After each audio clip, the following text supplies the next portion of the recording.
Our conversation this afternoon will be centered on tariff here and there.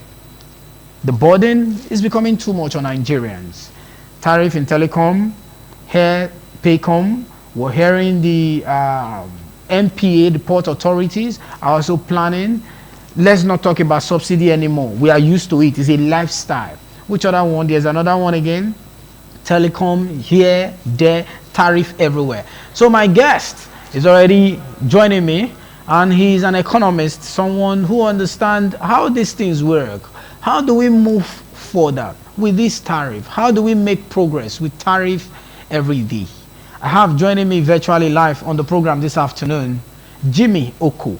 Jimmy Oko is an economist, a lecturer, and who doubles also as the acting rector of the Shaka Momodu Polytechnic in Benin City, Edo State.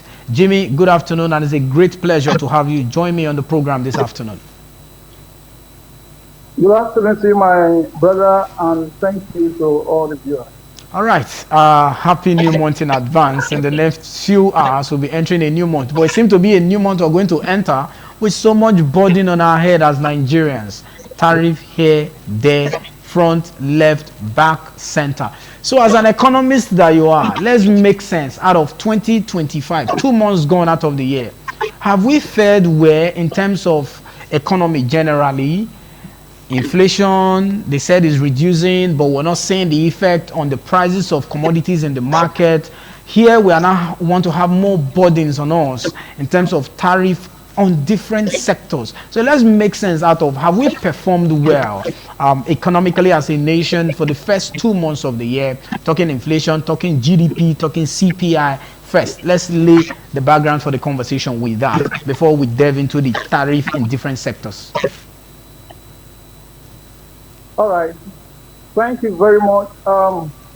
Now, speaking from how the economy has been from the inception of the year 2025, I think, we have been into this new phase of economy for quite a few years.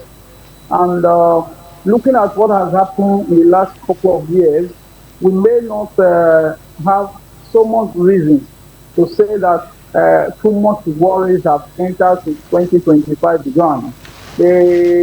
Like the indices that we have, checking from that of inflation, checking from the foreign exchange figures that you see, I think there are very little indications that will point at recovery of the economy. I think since November, December 2024, the figures that we got were so scary and pointing to the fact that if it continues like that, by now we'll be having naira exchange to dollar for 3,000 naira or so. But as it is now, it is not so. I think it is still relatively the same, which means that the strength of the naira has actually been relatively stable since January 2025 till now. And I think I want to say that it's quite commendable. And the fact that the issue of inflation too, which has been an issue since 2025, in January till now, I think we also have reasons to say there may be a light coming into our darkness. Considering the figures of inflation that has been reported since January till now, I don't think it has been so bad. But do not also forget that what has happened before in the previous years, especially in 2024, also put a footing for businesses to keep increasing prices and all of that. The cost of production, which went uncontrolled for quite some years now, these are all cost issues, and they have pushed businesses to start thinking of the only way to increase their revenue, which is increasing prices. That has been, but it only means that if any effort has been made since January 2025 till now, which has been able to hold the forex figure, that the exchange rate between the naira and the dollar, if there is anything reasonable the government has done, that has been able to control the inflation which has made it relatively the same or a little poor, then it means that if the government is consistent with such actions, that in the nearest future we are going to have a positive thing to celebrate along that line. For those, I checked the intro. I listened to the intro. Yeah. Uh, I'm only afraid to. I'm only afraid to the area the government needs to also come in. Okay. Why the government making some kind of aggressive, is it aggressive now, making some steps to ensure that the economy is on the recovery direction? There's something the government needs to do. You know, in this aspect of the world, our government is not used to controlling the indices that come out from these private sectors. Just imagine what Multi-Choice said and all of those ones. But the question we'll be asking is companies like this that have now introduced increase in prices for more than 500%, more than or even 1,000%, that you will have them within the economy. These ones, is it the same cost of production? Is it the issues that we have that have exacerbated to this extent of increase? If it is true, then you will be excusing those companies. But I do not think that even though there are factors in the economy that are pushing businesses to start increasing prices, I do not think that the level of increase that we are having is justifiable. Because looking at it, you know, many of these businesses, when we have a hyper inflation, increased economy like this, many of these businesses want to take advantage of them to make super profit. They still become so rich.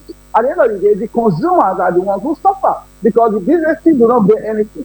All the issues that affect the businesses, they are indirectly pushed to the end consumers for their products.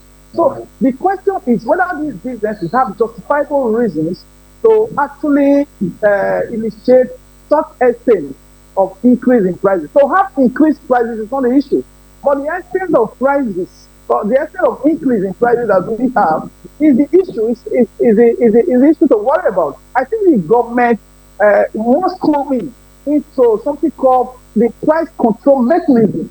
That is where the government needs to come in now. We understand indicators that are responsible for increase in prices, but to be sure that the increase in prices are only justifiable based on the threshold that is provided by the economic indications at that time. So if there is absence of a price control mechanism for the effort of the government, then you have Shylocks taking advantage of consumers here and there. For instance, the Multi-Choice just came. I'm just taking example of that, like what the issue that you made. You see the new prices that Multi-Choice is using to welcome their customers into the month of March, starting from tomorrow.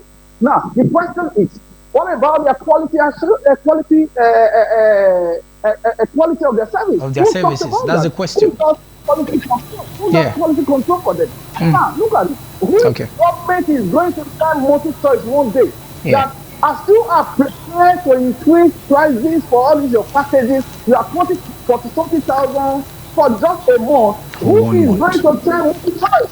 Who is going to tell Multi-Choice that by the time I pay 45,000 naira to view some programs for just 1 month, that if there is no light in my house that I'm able to watch for just 5 hours for a whole month, and you are saying I must pay the same 45,000 naira? Who is going to tell Multi-Choice to charge me based on my usage? Why will it be cheap? All of these are the price control mechanisms that the government needs to bring in. The government needs to check the excessiveness of these Shylocks who call themselves businessmen that are operating within our economy. Not just the price control mechanism, they must check the consumer protection aspect. In Nigeria, it's not you. Nobody honors the protection of consumer. Nobody talks about it. I think the government needs to wake up in that area.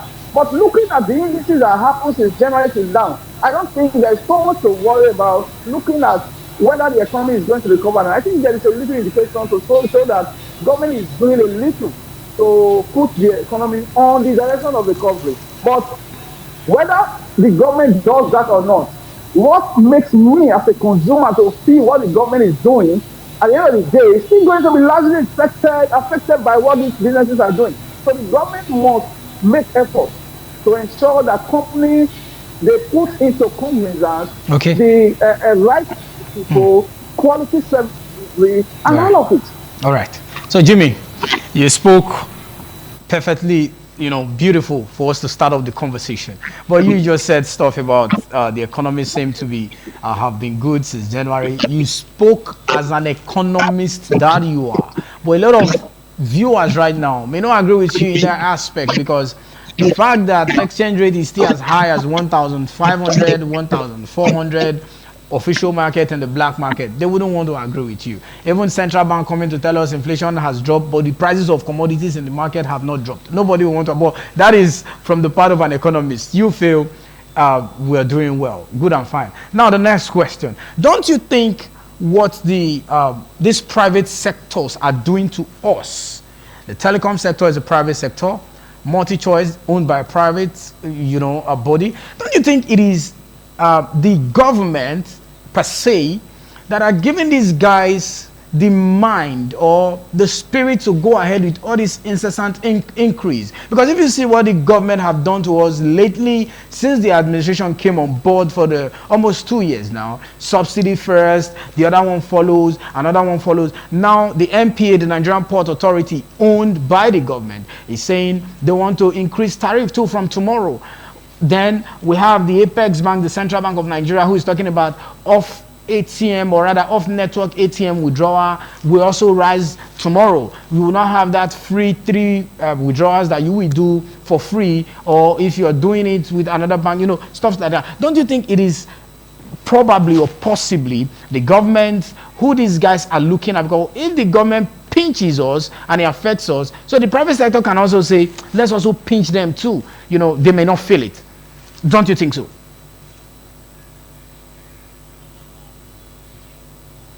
So I concluded almost with almost what I'm saying. The beginning of it, I understand. All of us understand too that since January 2025, these indices may have shown green color. They may have pointed to a direction that suggests a little recovery for the Nigerian economy. But we also understand that in the real life, people are not really feeling it. They are not feeling this recovery. People say it is still strange for the average man in the street to understand, to accept it, that there is indication of recovery in the economy. We understand that. But the thing is, do not forget too, that this economy doesn't work like magic. It is to destroy economy is way easier than building it. So the only thing that can help is if the government actually understands what they are doing. And because you understand that you can make mistakes that will jeopardize things, and you can make mistakes too that will bring some improvement. But the only difference is that when you make the mistakes that bring improvement, you will not be able to be consistent with it. So that is why I said if the government is consistent with what they have done since January till now, then we can be sure that within some time into the near future, we are going to have the effect. Don't also forget, like, in Nigeria, the average man on the street will tell you that anything that goes up in Nigeria does not come down. But that is it. But that is the truth. That is the truth, Jimmy. Yes, that is the truth. Yes. What that means is what we all experience in street in our real life. Yeah. And the problem why everything goes up in Nigeria does not come down is because the failure of the government. There's the failure of the government to be consistent with whatever they are doing. If the government is consistent, for instance, in the year 2024, don't forget that exchange rate jumped from 150 naira, 170 naira to 1,400, 1,500 within just few years. And It means, therefore, that the government will also, within some time, be consistently doing the right thing Okay. to recover the naira. Okay. And if January, if from January, because what happened in the last, even in the last quarter of last year, Yeah. many of us were afraid that Okay, by Jimmy, January, by Jimmy, March, let me pause you there for few minutes. You will continue with that conversation and get a landing ground after the short break. Stay with us, viewers.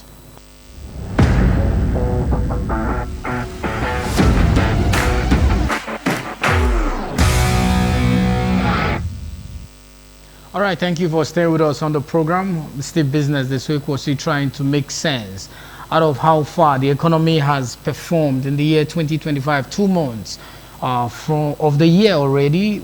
You know, the first quarter of the year, we just have one more month to wrap up first quarter, which is the month of March, which we'll be entering into in the next few hours. So we're trying to make sense out of how far have we gone.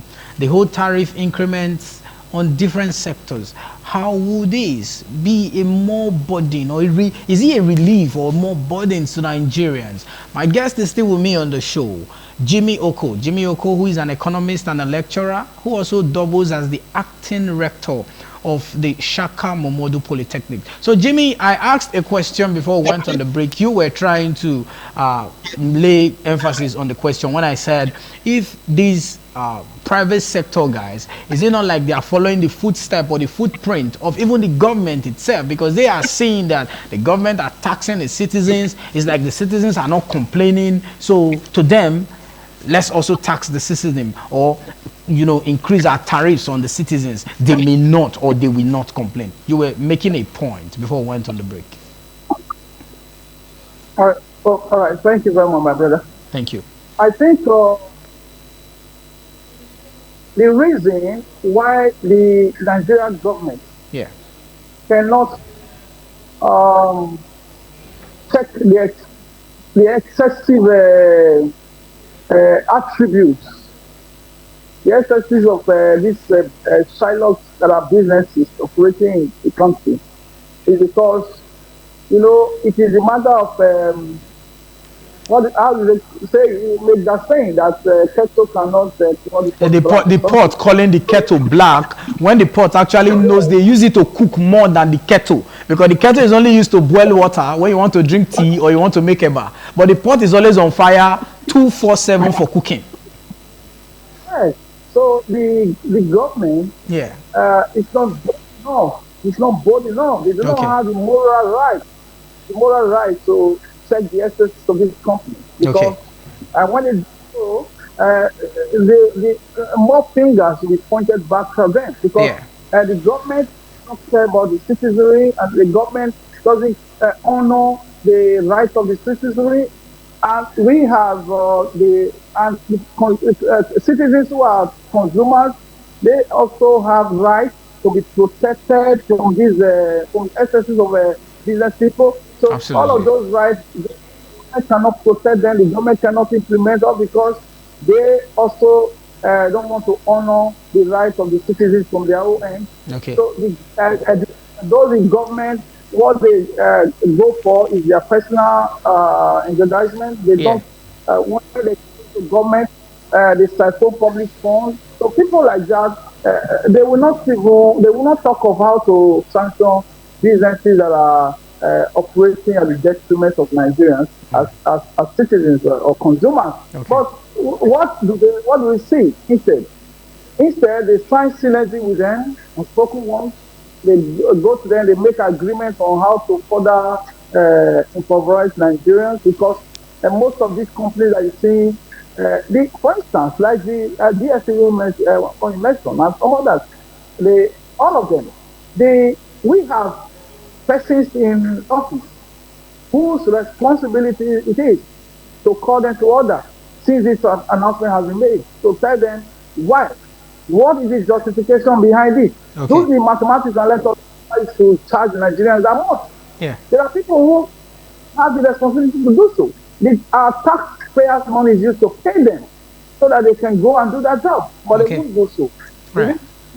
the best thing they will do is to call these people and negotiate with them. They Okay. do the increment, then they have their own cuts. So it is because all of these we go back to say that we do not have responsible persons in government. Okay. We do not have persons in government who have the feelings of the people, who actually want to protect the rights of the people, Yeah. who is human enough to consider what the people are going through. So if we have many of these businesses, I tell you, many businesses that succeed in Nigeria that are the top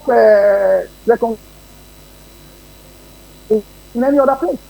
They can't go to Europe, they can't go to America, they won't be able to survive there Okay. because of the rules that are in place on how the Exactly. citizens to be protected. But Nigeria is a place. What they do is either go to the National Assembly, go to the executive, go to all of them and give them some few nairas. And those people agree, they take it and whatever they do to their citizens is no more their business. That Okay. shouldn't be. I All want right. to all the president or those in authority, Yeah. they should remember, they should know, they should know that one day, they will, their life will be over. They Okay. will not be on this earth forever. Okay. The reason why you are in office is to protect the vulnerable, in this case, Absolutely. the citizens. You must help to fight for their rights. And in that case, checking the activities of business people, people who are greedy, who want to feed on the blood of Nigerians. So I think that is the issue. The government needs to be responsible and strengthen price control mechanisms, strengthen the consumer rights protection Commission. matters. Okay. Now So let's if drift that, let's drift away from the government side. Let's enter the labor union side. You know, this increment tariff here and there. Tomorrow I can count 3 increments that might take effect. The ATM off network withdrawal, this very tariff for what is it called, port authorities in terms of shipping cost, and this the Paycom, the multi-choice DSTV Go TV. That is, it seems like that's what they want to use to welcome us into the new month. But the in terms of the telecom tariff, yeah, that they said 100% at the end of the day it was 50, now it's 35. Let's talk about the labor union. The labor union are saying now the strike have been shelved because it has been reduced from 50% to 35%. From your own perspective, as someone who is an economist, yeah, you can see that on the screen because they are saying they shelved it, they can, because it has been reduced from 50% to now 35%. That what is it called, the protest or whatever, whether it's strike, anything they call it, will not hold anymore. Do you think the labor union too have been bought, they've been tied somewhere that they can't even speak anymore? Their voices seem like nobody's hearing their voice, their leadership, nobody is saying anything about it. The labor union, don't you think they have a very big role to play in situations like this, in standing for the right of the average downtrodden in the society? okay, thank you very much, sir. I think NLC as one, okay, as the umbrella Yeah. of the labor unions in Nigeria. I think, can I admit for once that NLC is one of the worst um, organizations of such classifications in the world. Okay. To check their activities for the past few decades, Yeah. you will not attribute any success of negotiation to them with any government. The thing is, I think NLC has succeeded in building another sector of politics. So what they do in their own case, they do politics with the lives of their members, and not just their members, and The entire populace of Nigeria. Yeah. to do their bargain. And that is why you see when they do their elections, when they are electing their executive, it becomes another big problem because everybody knows what he's going to get when he gets there. So these two, it's not about fighting for their members, fighting for Nigerians anymore. If you look at it, my problem with these people, the NLC, is look at it. If you want to actually explain the work of NLC, it is not for, you will not talk about just organization. Their responsibility is to the whole country, Nigeria, because all the different organizations, trade union, all of them, they are all in NLC, meaning that even those in the private sector, all of them, they are part of it. So why is it that NLC cannot agitate against bad policies that does not talk about increasing salaries alone? Why is it that all the years NLC is always fighting about issue of salary? This is where they missed it from the beginning. NLC has only known that they have to fight for minimum wage, fight for increment of salary, but every other thing is their business. I don't know whether they don't have such experts within their executive that should tell them that it is not all about salary, it's about the weight of the salary you get. If you look at this, NLC cannot come to protest and say what Nigerians are paid is worthless, cannot get anything. They cannot outline certain measures and suggest to the government, we give you time to do this, to put this in place, so that what we get is enough. There are some countries in the world where that happens, and they tell the government, we do not want too much of salary, we do not want too much of money as salary, because when you pay us too much at the end of the day, it means nothing, it's worthless. No, we want you to do certain things, this, that, so that what you pay to us becomes worthy enough to get all the good life that we desire. So NLC, like all of these matters we talk about, it all shows that there is no true struggle by the NLC. Okay. Even as we speak now, what am I telling you? That they said to protest because of the plan has always been to make a 35% increment. The plan that is the plan. That is what it means. From 100% to 50% to 35%, all to say we have now agreed. What has happened? Who will bear the burden of the 35% increment that is coming on? So nobody is talking about that. I think NLC has not really demonstrated that they actually fight for the right of the common man. Okay. All right. Jimmy, as we begin to wrap up now, we have a few minutes to go. As an economist that you are, someone who studied economics and you are teaching economics as a lecturer in a tertiary institution, how do you think Nigerians can navigate in the midst of this whole hula baloo, these brouhahas? How can the average Nigerian be able to cope? Because I was thinking, since we've been having a conversation, I know how much data you've used thus far. We've been having this virtual conversation because data has increased.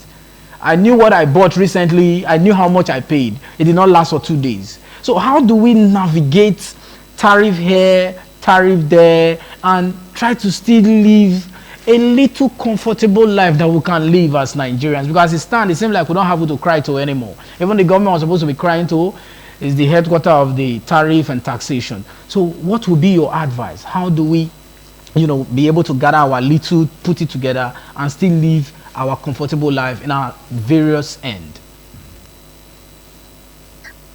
All right. I think, thank you. I think we're talking to Nigerians.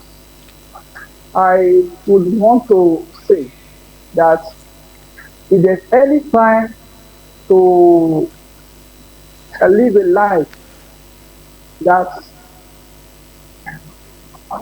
is devoid of extravagance, a life that costs to the bare minimum, I think it is time. This is the time. Okay. I think all Nigerians trying to learn the lesson that it's the time for us to spend wisely. Okay. Whatever you get, you spend it wisely on the very core things. Scale of preference to be in the mind of every Nigerian. Because whatever you get, you draw a preference, spend on what you really, really need. Necessity. There's this difference between need and want. I want. Yeah. So select out what your needs are. That's true. And concentrate on. Okay. In most cases, If we concentrate on our needs, we'll find out that we are actually not broke. Okay. It is when we do plenty of chase many of our wants Yeah. that we get broke because we don't find out our needs that we have fixed. And I think that especially for youth, everybody must learn to keep working hard. Everybody Okay. must learn to keep working hard, Okay. investing effort in different areas, not just one. Okay. Thank you very much, Jimmy Oku, for your time.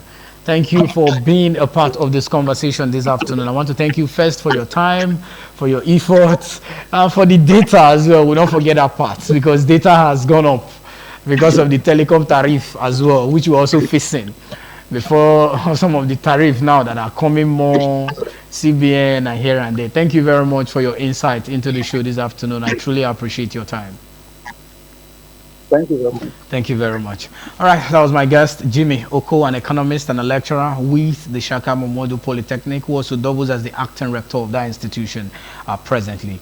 That's how far we can go on the show this afternoon. God willing, I'll be back again next week. That will be in a brand new month. I hope we'll be able to cope from tomorrow, pending Friday again, when I'll come back here for us to see what we'll have to talk about. On behalf of my entire team, a whole lot of great minds behind the cameras doing a whole lot to make sure the show was a success this afternoon. We want to thank you for your time. I am Lawrence Osifo saying see you again. Bye for now.